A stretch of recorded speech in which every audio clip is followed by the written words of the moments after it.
Hello students, welcome to Shara Maths. இன்னைக்கு நம்ம 10th standard Mathsல example 1.5 பார்க்க போறோம். Question பார்க்கலாம். The arrow diagram shows.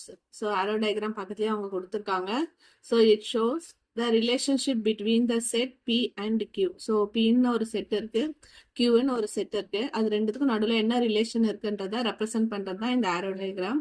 இதுல இருந்து நம்மள என்ன கேக்குறாங்க அப்படின்னா, write the relation in set builder form, roster form, and what is the domain and range of R அப்படின்னு கேக்குறாங்க. R is nothing but relation. So P என்ற செட்டுக்கும் R என்ற செட்டுக்கும் நடுவுல ரிலேஷன் இருக்கு. அந்த ரிலேஷனை ரெப்ரசென்ட் பண்ற மாதிரி set builder form roster form எழுத சொல்றாங்க. ஸோ ஃபர்ஸ்ட் நம்ம இந்த டயக்ராம்ல இருந்து சில இன்ஃபர்மேஷன்ஸ் நம்ம தெரிஞ்சுட்டு அதுக்கப்புறமா அதுக்கான சொல்யூஷன் எழுத போகலாம். ஸோ இது பின்ற செட்டு, இது எதை ரெப்ரசென்ட் பண்ணதுன்னா கியூன்னு செட். ஸோ இதுக்கு நடுவில் ரிலேஷன் என்னதுன்னா ஆர்ன்னு ஒரு relation is nothing but some condition, இது ஒரு கண்டிஷனை இது ரெப்ரசென்ட் பண்ணுது. சரிங்களா? ஏல என்னென்ன எலமெண்ட்ஸ் இருக்குன்னா 5 இருக்கு, 6 இருக்கு, 7 இருக்கு, 8ன்னு இருக்கு. ஸோ பின்ற செட்ல நமக்கு 5, 6, 7, 8 எலமெண்ட்ஸ் இருக்கு. ஸோ இந்த பின்ற செட்டுக்கு நேம் என்னன்னு சொல்லுவாங்க அப்படின்னா டொமைன் அப்படின்னு சொல்லுவாங்க. பின்ற செட்ல இருக்கிற இந்த செட்டுக்கு பேரு பி செட்டு சொல்றாங்க இல்லையா, இந்த செட்டுக்கு பேரு டொமைன்னு சொல்லலாம். ஓகேங்களா? அதே மாதிரி கியூன்ற செட் இருக்கு இல்லைங்களா, இந்த செட்டுக்கு பேர் என்னது அப்படின்னா கோடொமைன் அப்படின்னு சொல்லுவாங்க. இப்போ இந்த கோடொமைன் செட்ல நமக்கு எத்தனை எலமெண்ட்ஸ் இருக்குன்னா 3 எலமெண்ட்ஸ் இருக்கு. அது என்னென்னு பார்த்தோம்னா 3 இருக்கு, 4 இருக்கு, அப்புறம் 5 என்ற எலமெண்ட்ஸ் இருக்கு. ஓகேங்களா? இப்போ டொமைன் இந்த செட்டை நம்ம டொமைன் கோடொமைன் அப்படின்னு சொல்லியிருக்கோம். அப்போ உள்ள இருக்கிற எலமெண்ட்ஸ் என்ன சொல்லுவாங்க அப்படின்னா, எலமெண்ட்ஸுக்கு பேரு கியூ இந்த கோடொமைன்ல இருக்கிற எலமெண்ட்ஸுக்கு பேர் என்ன அப்படின்னா இமேஜஸ். என்ன சொல்லுவாங்கன்னா இமேஜஸ். ஓகேங்களா?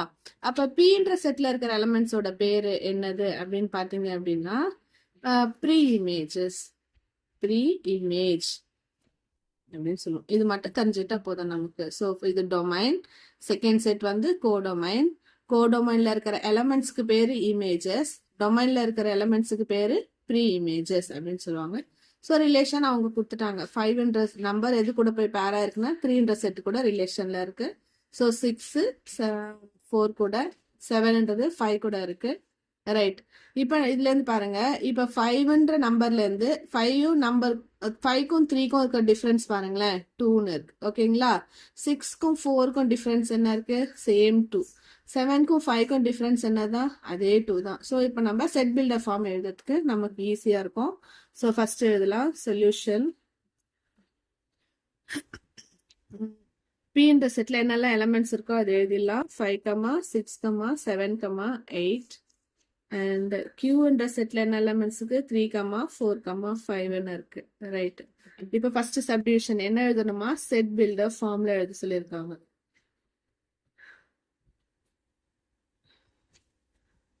செட் பில்டர் ஃபார்ம் எப்படி இருக்கும் அப்படின்னா x, y அப்படின்னு ஒரு எலிமெண்ட் எடுத்துக்கிறோம்.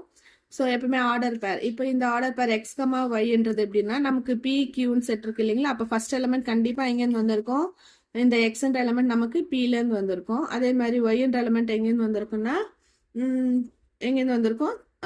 கியூன்ற செட்ல இருந்து வந்திருக்கும். சரிங்களா? ஸோ இந்த ஆர்டர் பேர் எப்படி இருக்கும் அப்படின்னா X, y such that y equal to x minus 2 அப்படின்னு எடுத்துக்கிறேன்.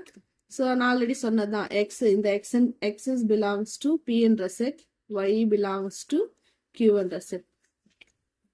ஏன் இப்ப நான் இந்த கண்டிஷன் எழுதணும்னா டிஃபரன்ஸ் நமக்கு என்னதான் இருக்கு? 2 காமனா இருக்கிறதால ஒயோட எலிமெண்ட்ல இருந்து எக்ஸ் மைனஸ் 2, எக்ஸ்ல இருக்கிற ஒரு எலிமெண்ட் கூடவும் நான் 2 சப்ராக்ட் பண்ணிட்டேன்னா எனக்கு ஒயோட வேல்யூ கிடைச்சிடும். தட் மீன்ஸ் பில இருக்கிற எலிமெண்ட் கூட 2 நம்ம மைனஸ் பண்ணிட்டோம்னா கியூன்ற எலிமெண்ட் நமக்கு கிடைச்சிருது. ஸோ அதுதான் இது ரெப்ரசென்ட் பண்ணுது. செட் பில்டர் ஃபார்ம் இவ்வளவுதான். ஸோ செகண்ட் ஒன் பாருங்க, ரோஸ்டர் ஃபார்ம்.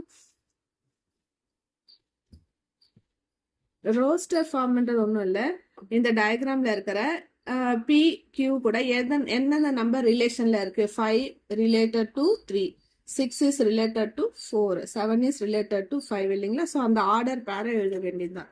அதான் நம்மளோட ரோஸ்டர் ஃபார்ம் சொல்லுவாங்க. ஸோ ஃபர்ஸ்ட் பேர் என்னது? 5ன்ற நம்பர் எது கூட நமக்கு ரிலேஷன்? 3. ஸோ 5, 3. நெக்ஸ்ட் 6,4 நெக்ஸ்ட் 7,5 இதுதான் நம்மளோட ரோஸ்டர் ஃபார்ம். அவ்வளவுதான். நமக்கு தேர்ட் ஒன் பார்க்கலாம். தேர்ட் ஒன் என்ன கேட்டிருக்காங்கன்னா domain and range of R கேட்குறாங்க. ஸோ டொமைன் ஆஃப் ஆர் பார்க்கலாம். டொமைன் நான் சொன்ன பார்த்தீங்கன்னா இந்த பிக்சரை பாருங்க. இதுல டொமைன்ன்றது என்ன சொல்லியிருக்கோம், பீல இருக்கிற எலமெண்ட்ஸ் தான் நம்ம என்னன்னு சொல்லுவோம், டொமைன்னு சொல்லுவோம். சரிங்களா? ஸோ பீல பாருங்க என்னெல்லாம் எலமெண்ட்ஸ் நமக்கு இங்க இருக்கு, 5,6,7. ஸோ எது ரிலேஷன் கூட கம்பேர் ஆகுதோ ஏன்னா டொமைன் ஆஃப் ஆர் தான் கேட்குறாங்க. டொமைன் ஆஃப் பி அப்படி கேட்கல, டொமைன் அப்படின்னு கேட்கல, டொமைன் ஆஃப் ஆர். ரிலேஷன்ல இருக்கிற டொமைன் என்னதுன்னும் போது நமக்கு எது பேர் ஆயிருக்கோ அதுதான். இமேஜஸ் எதுக்கு இருக்கோ அதோட ப்ரீ இமேஜஸ் மட்டும்தான் எடுத்து எழுதணும். ஸோ 5,6,7. அதே மாதிரி range. Range of R is nothing but கோடொமைன்ல இருக்கிற இமேஜஸ்க்கு ப்ரீ இமேஜ் இருந்தா, எந்த இமேஜஸ்க்கெல்லாம் ப்ரீ இமேஜ் இருக்கோ அந்த நம்பர்ஸை மட்டும் செலக்ட் பண்ணிக்கணும் கோடொமைன்ல இருந்து. அப்ப 3,4,5. இல்ல எனக்கு இது கொஞ்சம் குழப்பமா இருக்கு அப்படின்னு சொல்றவங்க என்ன பண்ணலாம்னா இந்த ரோஸ்டர் ஃபார்ம்ல இந்த ஆர்டர் பேர் எழுதணும் இல்லைங்களா, அதுல ஃபர்ஸ்ட் நம்பர் எல்லாம் கலெக்ட் பண்ணிட்டு எழுதுனீங்களா அதுதான் டொமைன். செகண்ட் நம்பர்ஸ் எல்லாம் கலெக்ட் பண்ணி எழுதிட்டீங்கன்னா அது உங்களோட ரேஞ்ச்.